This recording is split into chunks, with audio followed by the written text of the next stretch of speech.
O verão está, enfim, já chegou, está aí, não, o verão já chegou. Nessa altura, as nossas crianças, por questão de férias, muitas vezes acontecem uns quantos acidentes e umas quantas situações que nós não sabemos muito bem como lidar logo nos primeiros momentos, principalmente, e é por isso que hoje temos o Hugo Rodrigues, que é o nosso pediatra de serviço, que aqui está esta tarde. Olá, Hugo, muito boa tarde, bem-vindo. Bem-vindo.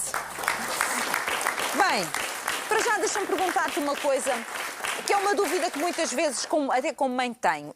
É importante que nós, pais, tenhamos noções básicas de primeiros socorros às crianças, ou não? Eu acho que é fundamental o conhecimento. É que ninguém nos dá formação socorros. para isso, sabes? Pois não, e depois algumas das coisas vão surgindo pelo bom senso, e acho que isso também é importante, mas não chega. E acho que é fundamental que as pessoas tenham algum conhecimento para poder perceber, principalmente, quando podem ser elas a resolver e quando as situações precisam de ajuda de um profissional de saúde.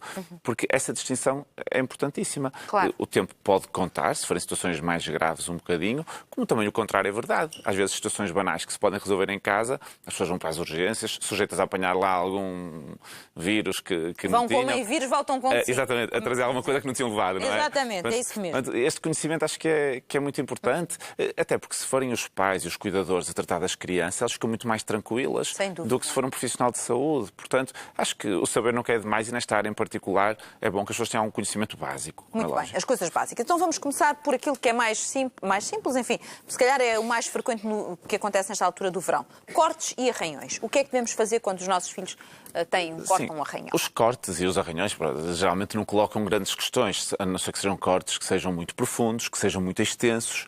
Ou então algo também que é importante que as pessoas saibam, que são os cortes mais com um aspecto irregular. Ou seja, em vez de ter uma coisa à direita, linear, aquilo é irregular. Aí pode precisar de uma ajuda médica. Pronto, na maior parte das vezes não nos colocam grandes questões.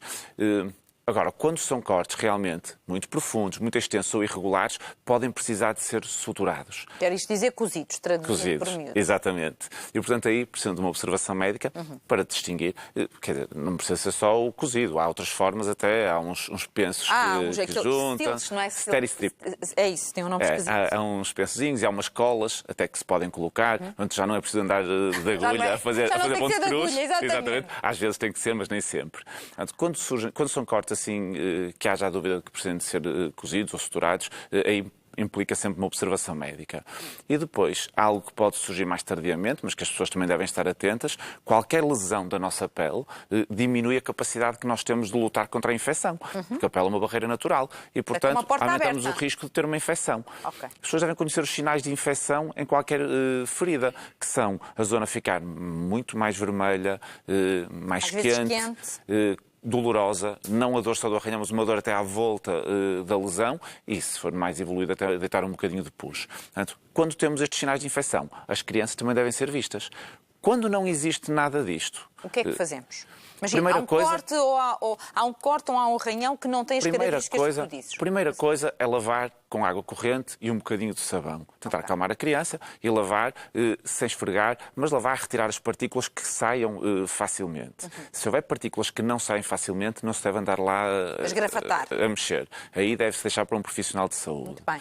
Depois, pode-se fazer um bocadinho de pressão no local para diminuir o risco de sangramento. Durante 10 minutinhos, fazer uma pressão com uma toalha, com uma compressa, depois depende da extensão da lesão, para diminuir o sangramento. Se possível, se tivermos à mão um desinfetante, também devemos utilizar. Há soluções com iodo, há soluções com uma substância que é um bocado estranho, mas que se chama clorexidina. Cada vez as pessoas têm mais este tipo de soluções em casa e, portanto, pode-se desinfetar também. Os betadines desta vida? Os betadines é com iodo. Pronto. E a clorexidina Desculpa estar a dizer os nomes assim, mas é para as pessoas. Sim, é verdade. Eu só não disse marcas porque eu sei que isto é sempre podes, um bocadinho... eu sei, mas tudo bem. Exatamente. Pronto. E depois, principalmente se forem crianças pequenas que têm tendência a mexer, deve-se colocar um penso ou uma ligadura, substituir 1 ou 2 vezes por dia, até a lesão estar cicatrizada, pelo menos 2, 3 dias, acho que faz sentido. Isto é o que se deve fazer. Muito bem. Há algumas coisas que não se devem fazer e que as pessoas têm tendência. Por exemplo? Nomeadamente, o esfregar para tirar as partículas. Se às vezes tiver alguma partícula um bocado de vidro, um bocado, sei lá, de madeira que esteja enterrado Pedrinhas, de forma talvez. profunda, não se deve retirar, porque se estiver enterrado de forma profunda pode ter lesado vasos sanguíneos de maior calibre, mais gordinhos, onde passa mais sangue e ao retirar vamos ter uma hemorragia muito grande. Portanto, tudo que esteja assim, enterrado de forma profunda na pele não se deve retirar e também não se deve fechar a lesão sem lavar primeiro, se não tivermos certeza que está limpa. Portanto, basicamente, São estas as indicações do dia a dia. principais.